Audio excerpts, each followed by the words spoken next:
Hey, everybody. Good afternoon.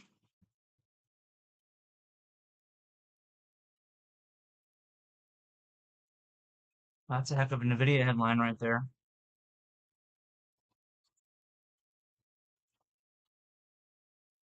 What's up, Bill? What's up, Anthony? Bandit? Thanks for the meme. What's happening? Eddie Webb, Francisco, Tate, Joanna, Josh, Greg P. What's up, Ovid? What's up, Ellie? Ellie? Which way? Ellie, I'm assuming. What's up, Dalakir? I don't remember what I said first. Ellie, I said first. Is that right? Cool. All right, let's jump in. I'm an associate member of T3 Trading Group, which is an SEC registered broker dealer and member of FINRA SIPC. All trades placed by me are placed through T3 Trading Group. You should carefully consider whether the trading is suitable for you in light of your own financial condition. There is the position disclosure there. Same positions as yesterday, but I'm lighter. I'm even lighter than I was yesterday. Um, all right, let's go to the videotape. Let's go to the charts. Company close. S&P is up 0.66%. The Qs are up 0.8%. How did the IWM close? Up 1.25%. So we did end up on a closing basis here with pretty good relative strength from the IWM, though the early strength, and it was very significant, the early strength in the first like 30, 45 minutes of the day, did fade a little bit. The Qs were able to bounce back, catch up a little bit, and the IWM stopped continuing, but we can take a look at that. It was CPI day today. The CPI was a little bit more muted, I think, compared to what we had gotten used to at the end of last year and the beginning of this year. So the last several reports now have been a little bit more muted. I think that this is just kind of becoming the new normal as long as things don't get out of control. So core CPI was exactly in line at I think 5.3%, and the headline CPI came in just under expectations at 4.0% when expectations were 4.1%. The range of expectations was anything from 4.0, which is where it came at the lower end of the range of expectations, to as high as 4.3%. So broadly, we still have progress. It's another CPI number where this headline inflation number just is continuing to drift down. So it helps give the Fed some ammo to pause for tomorrow. I still think that the Fed's going to pause tomorrow. I've been saying that the Fed's going to pause since they said that they were going to pause. Yeah, and you haven't had to be a genius. I've been saying this for a while, for over a year now.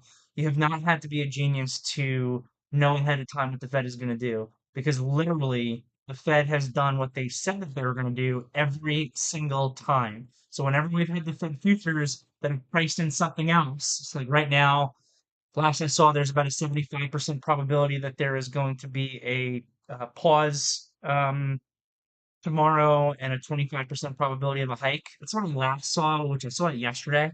I don't know if that changed further post CPI today or throughout today's trading session. But as of yesterday, there was still a 1 in 4 chance, according to the Fed funds futures, that they would hike. But every single time the Fed funds futures have tried to build in a probability that the Fed is not going to do what they said that they were going to do, guess what? The Fed did exactly what they said they were going to do. So I am assuming that is not going to change tomorrow, that we will get exactly what the Fed has kind of forecast that they were going to do, which is going to be a pause. I'm sure it's going to be like a hawkish pause as much as possible. They're going to try to have language around that pause that indicates that they could begin to hike again if they need to. So we'll see. I would especially assume that given the market, it's been interesting. I've been saying it for like 2 weeks now. I'll say it a final time. Eh, Probably won't be a final time. I'll probably say it again tomorrow morning. Um, But after we get to Fed, I probably won't have to say it anymore. I can't see Jerome Powell looking how this market's been absolutely on complete and utter tear and not being nervous about it. What we saw for a solid year and a half, all of 2022 into 2023, is that the Fed would use their language and their tools to kind of keep the market range bound, honestly.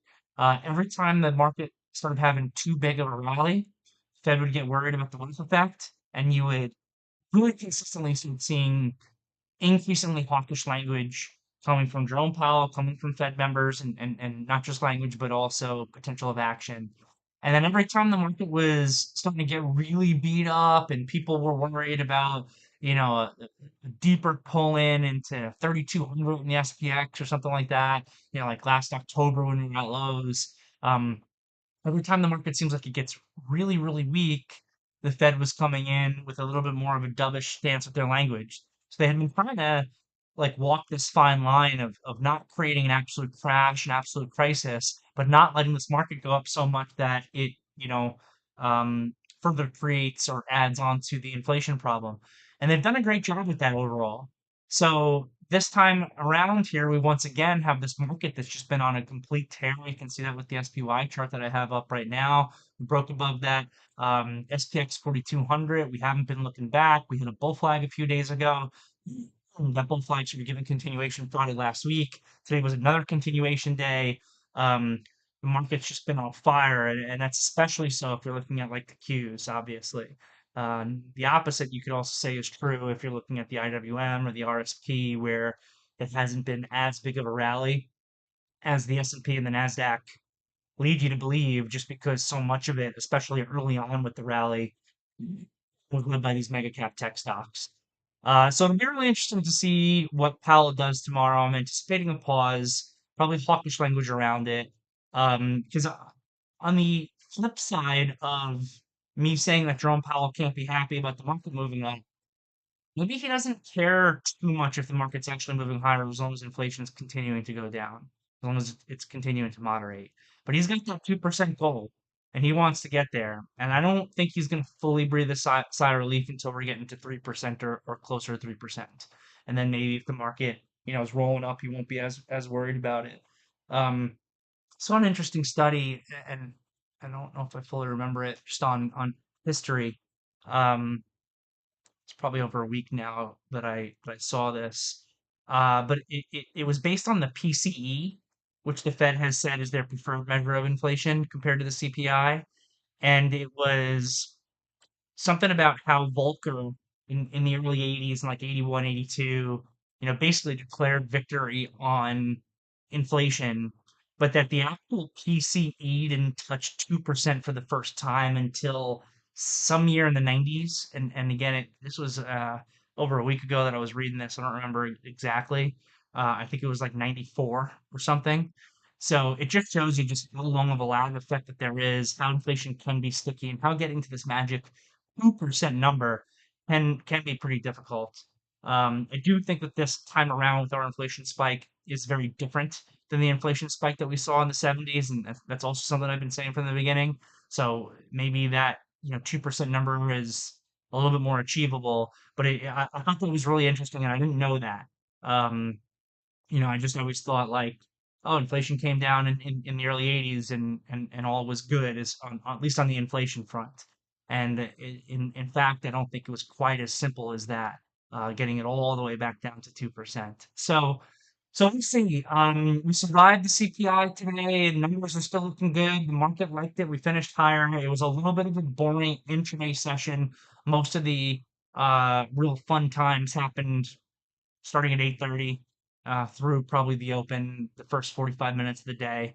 And then I would say starting at about 10:15 or so, the market got pretty boring for the rest of the day today. But there was a lot out there, especially if you started trading as early as 8:30, which we can take a look at. So let's go back to the intraday here.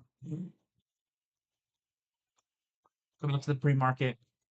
So for the S&P market at 825, we were trading somewhere around 434.50. The number comes out. This downside tail here is not real. the upside tail is. We immediately ripped higher. We came back down, and that was a little nerve-wracking. It was particularly nerve-wracking with the AWM actually ticked below its starting point. And that's what I always say pay attention to whenever we have these news events. Whenever we have these, individual news events that are kind of binary as far as the market reaction, we're generally either going up or down. Pay attention to the starting point. That starting point is really important. As long as we're holding above the starting point of the news, then the bulls are in control. The market is viewing it as good news. If you lose that starting point, if the initial move is up and then you lose it, that you gotta be very careful because anyone who bought the initial reaction it comes out of the money. They have to start selling because they're losing money. They need to manage their risk, and also the market's deciding that they're not necessarily interpreting that as very bullish. But we upticked here initially in the market, and the spies and Qs never basically down ticked all the way again. Though there was a pretty decent initial tail here with the spies, and the IWM was a little bit concerning. But by 8:40, I should say, Eastern time, the IWM really woke up, and it actually showed some relative strength compared to the Qs at 8:40, if I remember correctly. Yeah, the Qs there were starting to take a little bit of a rest on this 840 bar compared to the IWM, which was like really leading this market up at that point. So the IWM was starting to take over a little bit. We were back to a little bit starting point for all three indices, and things were looking good, and they stayed good. 9:30 came around, the market opened, and the IWM ripped off relative strength, and that had me very excited because if you go back to the daily chart, right? Go back to the daily chart, the big picture. This is where we want to derive our game plan from. We derive our game plan from the big picture, and then we execute our game plan on the small picture. So what I'm constantly paying attention to, I'm looking at the spies, I'm looking at the Qs, I'm looking at the IWM, I'm looking at a few things every morning. I'm looking at the technical pattern of the market, the technical trend of the market. I'm looking at how the market set the gap that day. I'm looking at relative strength and relative weakness pre-market, and I'm looking at degrees of extension. Those are the main things that I am assessing when I'm doing my pre-market research to kind of formulate a thought process, a thesis, an expectation, or a game plan for what the market can do. And it's been a really interesting environment for a couple of months now because we don't always have, ideally you want everything to line up perfectly. The spies, the Qs, the IWM, they're all giving you the same information, and it just makes kind of creating a game plan much easier. But there's been a lot of periods here recently where it has not been that way, and this morning was one of those periods, and that's kind of what I was going over in the morning meeting. The spies themselves, and again, when I'm talking about the spies and the Qs, the way I look at extension, I've kind of been breaking it up into like a few categories.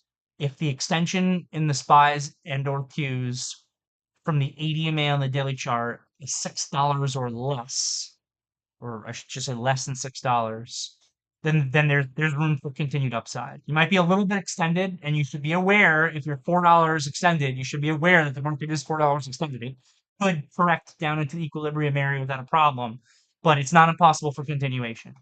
If you're in that $6 to $9 zone, then continuation is difficult, but not impossible. Trading is difficult, but not impossible. On the short side at that point, it's like, right, this market's extended, it could definitely pull down. But there's enough room for momentum to really continue the long side of the market up, where if you just start shorting the spies and the Qs and let's say $6 of extension, and the Qs get to $14 of extension from the 80 and they got to on May 30th, you got a problem on your hands. So I've been calling that like $6 to $9, $6 to $10 area away from the ADMA for the spies and Qs. Kind of no man's land. I don't feel like I have a strong advantage long. I don't feel like I have a strong advantage short. And then $10 plus has been okay. We're extreme here, and I want to start looking for signals or building in on the opposite side of the market. And the interesting part, so that's what the spies and the Qs, the IWM being a cheaper ETF, being only, $188, those numbers come down a little bit, where it's more like $7 plus extension becomes extreme, and $4 to $7 is no man's land, and like $3 or less or $4 or less is can definitely continue if the market wants to. So just interesting when you come into a day like today and you're getting mixed pieces of information from each index. SPY set to open up in that no man's land zone, Q's opening very near that extreme extension zone, and the IWM really not very extended at all. The IWM low yesterday basically coincides with that 80 EMA on the daily chart. So yesterday's low, as of yesterday's low, there's zero extension. As of today's open, you're in that area where you're a little bit extended, but you can easily continue. So the most bullish thing that can happen in those situations, and this is what has been happening really ever since the SPX broke out above 4,200, is rotation, right? Bullish rotation. Bullish rotation means every time one sector, one stock, whatever, needs to take a break because the move has been so big, something else starts coming. And then that something else becomes extended while that first thing was resting. And now the second thing is too extended, it needs to take a rest. And the first thing that had gotten too extended first, but then had rested, can actually give continuation. That's what bullish rotation looks like. And that's what this market has been getting. And it really goes back to like this May 30th date where the Q's got $14 of extension to the upside, and it was just kind of getting a little bit crazy. And then they give that bigger correction, and then the IWM was shortly thereafter beginning to break out on June 2nd, and then very particularly on June 6th and June 7th, the IWM really broke out. That's when it got most massively extended, and the Qs. June 6th is a rest day. June 7th is a bearish day. And I spoke about this intraday today a little bit when the Qs were pulling in and the Qs, was it the low of the day for the Qs? Yeah, low of the day for the Qs when the Qs came into 360. I was talking about how it's very hard for the Qs to give a real legitimate sell-off if the IWM is still holding in and is being bullish. The only exception to that actually has been on this day, June 7th. That's the only exception I can think of at any point over the course of the last year and a half, actually, since the bear market started. Um, for the most part, if the IWM, it's going to lead her. If the IWM is holding up, the Qs can't have a real sell-off. That happened again today. The Qs were looking pretty weak at like 10:15, 10:10 a.m. Take a quick look on the 5-minute chart. You can see here the Qs were looking real weak at like 10:10, 10:15, trending down, filled the gap, not looking great. But what was the IWM doing? The IWM was ripping higher. And I think what I said at that time was, these guys are probably not going to be able to continue down and really break down unless you get a full failure on this IWM. And I see no reason for a full failure on the IWM to come in because the IWM, what I was just talking about, didn't have that, extension on the day. So what's more likely to happen is that the Qs will end up going sideways or bouncing. And that is exactly what happened. Backfill, found support here at 360, created a pivot, created this inside 5 and up, became the low of the day, and ended up being strong. And it was with the IWM holding in and allowing it to happen. But going back over to the daily chart, the only data that's been a real exception, and this goes back to what I was talking about with mean reversion, the only data that's really been an exception is back here on June 7th. That's the only day I can think of where you can see this heavy sell bar in the Qs and look at this day 2 for the IWM. But then what happens, right? We're really extended here for the IWM as of June 7th. The Qs are now in equilibrium. And now I need rotation happening again the other way. Now I need the Qs to try to create that pivot low, and the IWM needs to force some time correct. And guess what happens? You get your Qs give an inside day, but it's kind of a bullish type inside day. You get the inside day and up, then you get the breakout, then you get continuation today. And what did the IWM do? The IWM was like, hey, I'm extended. Let me take a rest. Let me rest some more. Let me rest some more. ADMA caught up. Okay, now we can go. Not really trying to let into today. A few minutes today, we put the team. The Qs were getting really extended to the upside, especially pre-market at highs when we were at 364 and above when the market first opened for the Qs and pre-market. You're getting to that $10 worth of extension. Right now, at the close, we have the ADMA on the daily chart at 355.50. Um, I think off the open it was a little bit below that still. This moving average works its way higher over time. But when you had the market, free market, just $9, almost $10 worth of extension. And for me, it's been the same game plan. What am I doing? I'm long the market. I'm long the market. But $14 of extension on short queues. We got to about $10 of extension again on the second and the fifth. Just when I'm short queues. When I get the pullback, I'm all out. Then I flipped. When the IWM here was getting that like $7 of extension, I remember pre-market, you can't see it here. Pre-market, we ticked to 188 or above 188 in the IWM. I'm getting short. Make a few bucks on the short that day. You get this 3-day price correction. I'm at it. I'm at it. All I'm looking for is this equilibrium move. And then the IWM is going to meet off the open today, and the queues are extended. I'm shorting the queues and making money today. The T triple Q was my best day trade, and it was to the short side. And it's always going to market. And it's just been the same principle. Begin to piece in and build in. I was giving myself room to get heavier, room to let it bleed against me in the cues to the short side. And as I still have my longs that I'm continuing to pay me and I can piece out of those, I can build into a Q short, knowing that eventually, maybe I'm starting at $9 to $10 extension. It could get to $14 extension. I was not warning I was giving. Something I know Brent was short in the Qs with me this morning. I was like, just keep in mind when you're doing this kind of trend stuff, you need to be able to be small enough to continue to build in against you, knowing that eventually a time or price correction has to happen.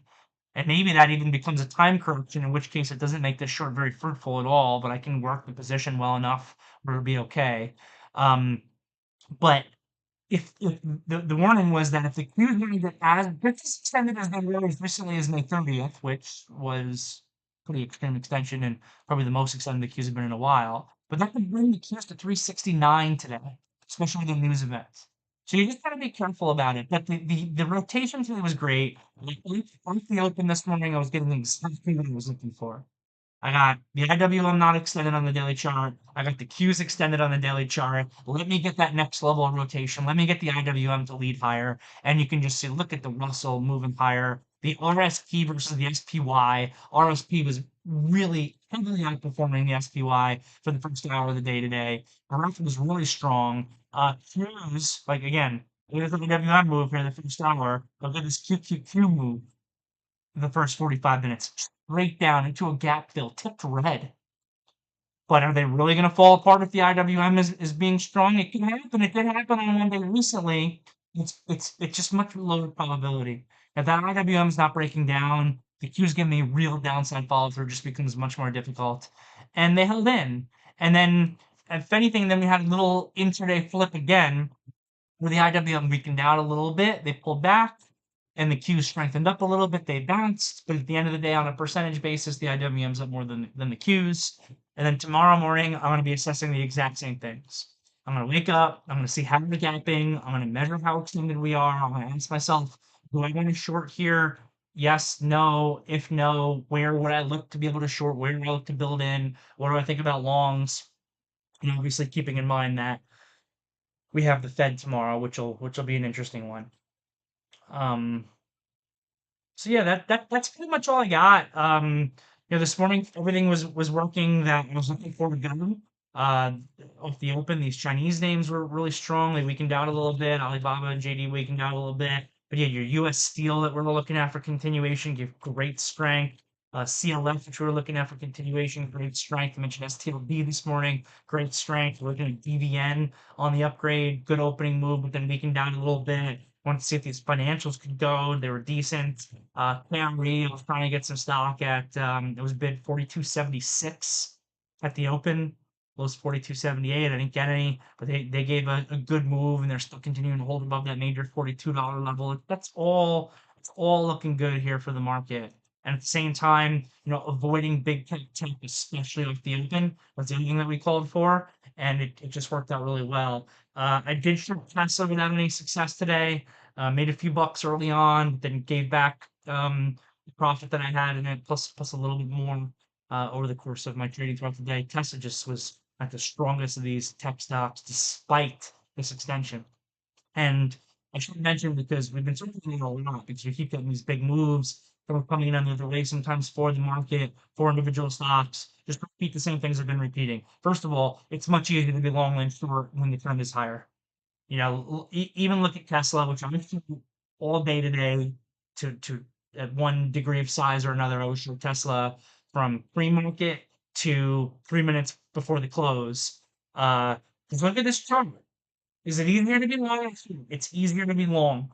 It doesn't always make it a good buy. I don't think that buying Tesla at, I don't know, 257 with the ADMA at 235 is a good idea. But it does not necessarily mean that it's a short. You got to be very, very careful, especially with individual stocks. It's much easier. Like these rules that I'm talking about extension with the spies and the Qs and the IWM and where the market struggles to continue. Um, it's much easier. So is it possible, like I'm saying here, every time SPYs and Qs get $10 to $15 extended, we can't continue. Is it possible for them to continue? Is it possible for the SPYs or Qs to get $25 of extension from the ADMA on the daily chart? It is possible. It would be very difficult. It's much easier for an individual stock to achieve degrees of extension that seem, at least in the moment, irrational compared to the indices themselves. And that's because individual stocks have individual news. They're more subject to potential short squeezes. They can have that news event that comes that creates the volume. And when does an extended stock or market become more extended? Tends to be when there's news or volume. And there has been pretty consistent positive news here for Tesla over the course of the last week or so. This thing hasn't even touched, tickled the ADMA on the daily chart since it was at 184.50 a few weeks ago. This thing has gone from $184 when it last touched the ADMA on the daily chart to 260 without a single touch of the ADMA. I promise that eventually it will touch the ADMA. Probably not tomorrow, but someday in the next month, I'd be extremely surprised. But what you got to keep in mind is this 80 is going to continue to rise. This thing could just go sideways up until the 80 may catch up. This thing can extend, especially because it's an individual stock. New news comes out. Elon Musk creates some crazy invention. I don't know. This thing's at 280 tomorrow, and it can more and more extended. It can happen. It can especially happen with those individual stocks. So you just got to be especially careful on that counterpoint stuff when you're doing it in these individual names. Though generally it's a mathematical rule that eventually these stocks in one form or another can't stay extended forever and will have to touch the 8 and 21 EMA. But the the one that I always really like to use as an example, that's like the most extreme example I can ever think of, is this JKS back in 2020, right? I think it was 2020.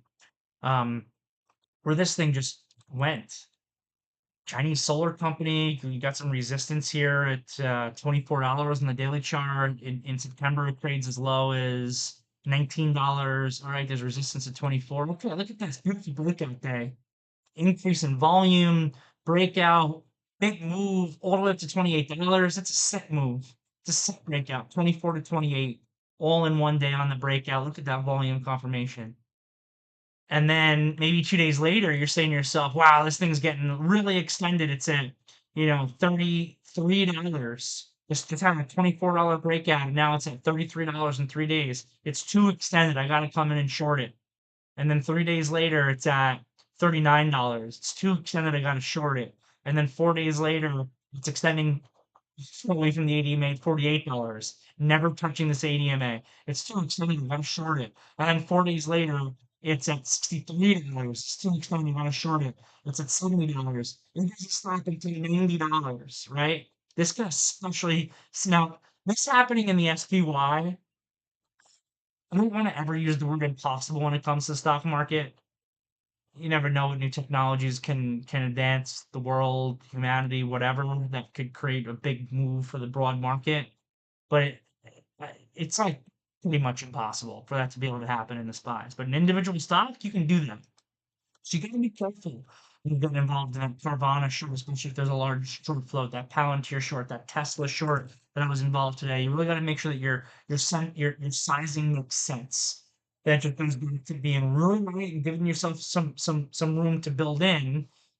In the morning meeting today, I said, Tesla. I want to look somewhere between 255 and 260 this year. We could get to 260 today. Guess what? I went to 259.68 and I started my first nibble to the short side at 254, right?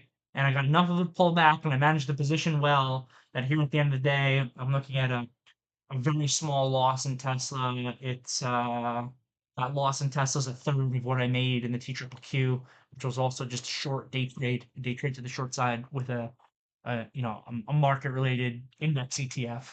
Um, but it's just something to keep in mind with that. So game planning is key. Risk management is key. It's easier to be with the trend than against the trend. Don't be a hero. Don't try to pick tops. And even most of the time when we're coming in and we're looking at the other side, we're just looking for that correction back to the mean.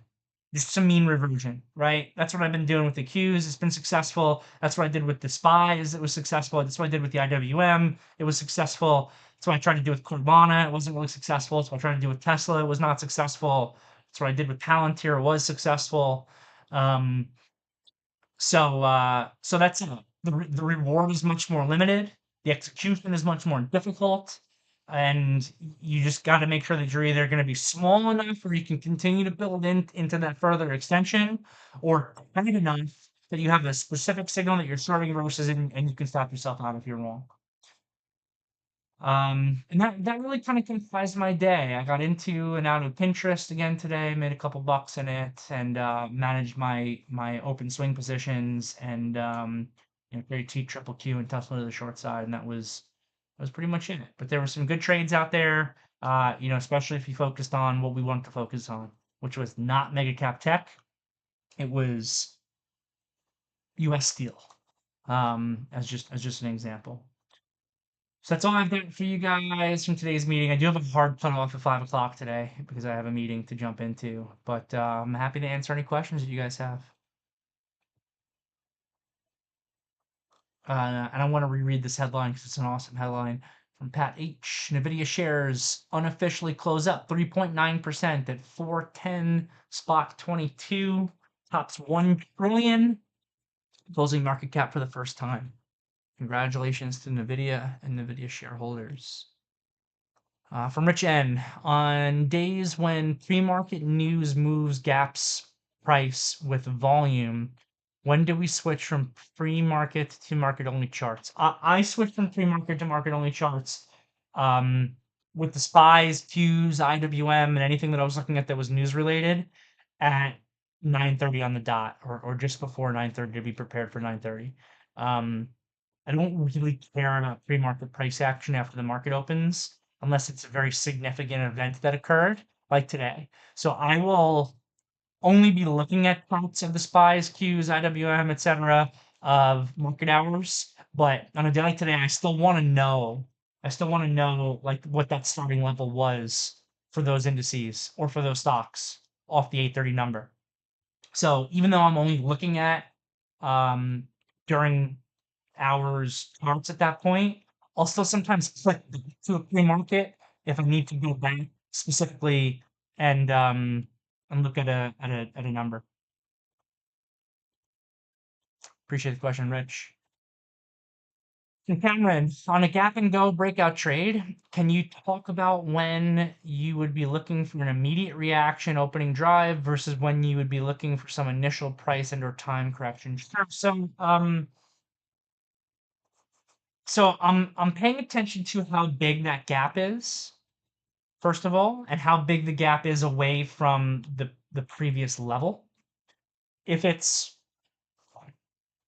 an appropriately sized gap, and I know it's a little bit subjective of a term there because it's going to depend on the stock you're looking at or the market that you're looking at. If as long as it's not ridiculously sized, ridiculously large gap, and we're gapping above resistance to be a potential breakaway gap, then I'm interested in looking for that immediate upside reaction. Um, Also, if it's a news-based event. So a lot of it depends on how much you're gapping up versus the level, right? If you're gapping up just above the level and it's not like a crazy gap where the ADMA is going to be opening extremely far away, then I'm looking for that continuation right away. If you have a gap, let's say that your level is $80 and the gap's 82, I'm not looking for continuation right away. If it's the gap is if the level is $80 and it's gapping to $80.15, I'm kind of looking for that move right away. It also matters how big that gap was. Am I gapping from 79 to 80.15, and 80 is the big level? I'm looking for the move right away. Am I gapping from $70 because there was a news event to $80.15 and 80 is a level? That gap is so massive that I expect that 80 is not going to be like holding perfectly. I expect it's going to be loose and sloppy. And I'm probably, especially for me in the way I trade, not buying versus 80 the second the market opens. So it's definitely situationally dependent, and I think that what I just described to you is a good overview of kind of what I'm looking at.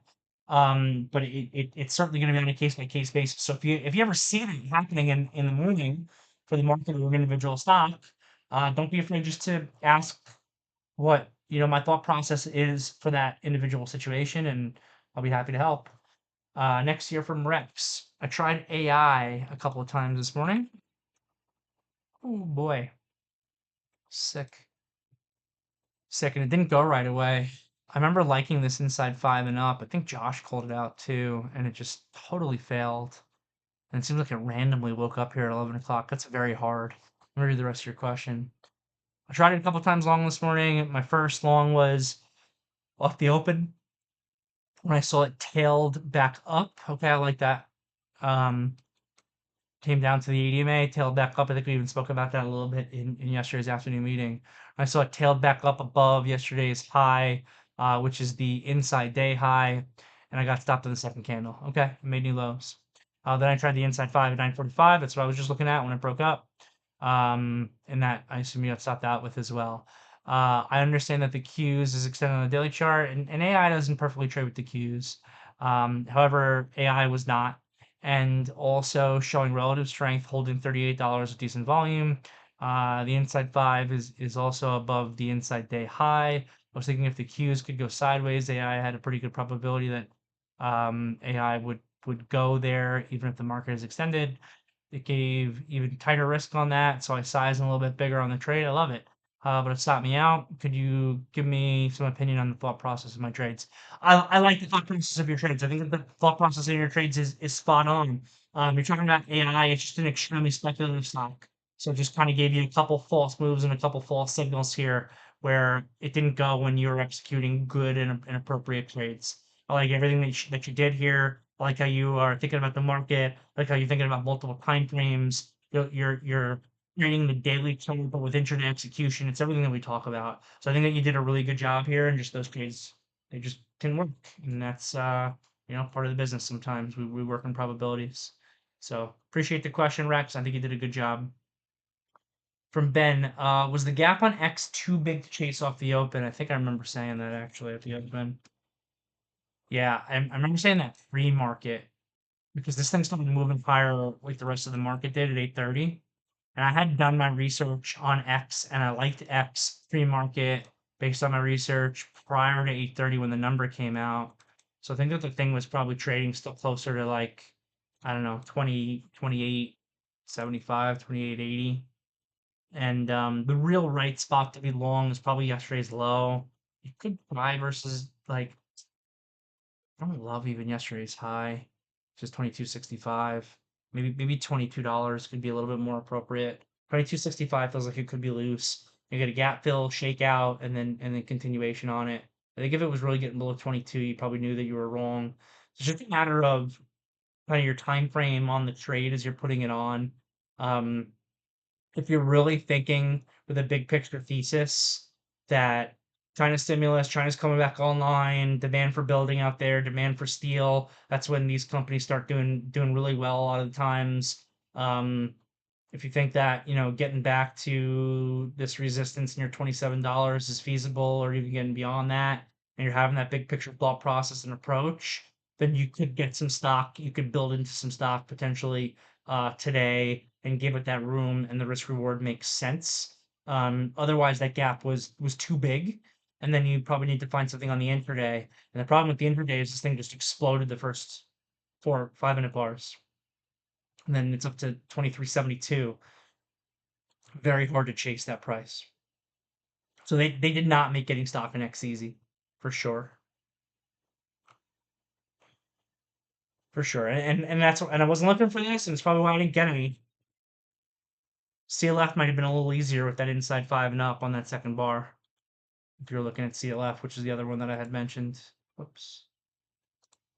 Um, Same kind of issues on the big picture with the execution, but you could have maybe found small picture execution there with the inside 5 and up on the third bar.